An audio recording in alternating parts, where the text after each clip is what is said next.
Kerung Kathmandu Kathmandu Pokhara Pokhara Lumbini railway केही वर्षभित्र हामी छिटै त्यसको सर्वे गर्छौँ। छिटै मान्छेले अनुमान गरेका छैनन् कति छिटो काम हुन सक्छ भने।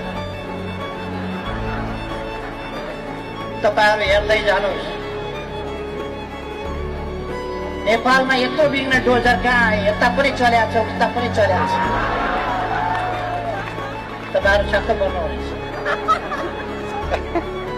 यो ठाउँलाई अलिकति समय तपाईहरुले राम्ररी हेरिहाल्नुहोस्। इतिहासमा यस्तो अब कहिले पनि देखिने छैन।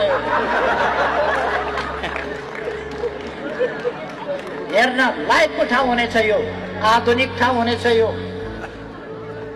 मान्छे आइपुग्दा नेपालमै त छु भने जस्तो लाग्ने गरेको ठाउँ हुनेछ।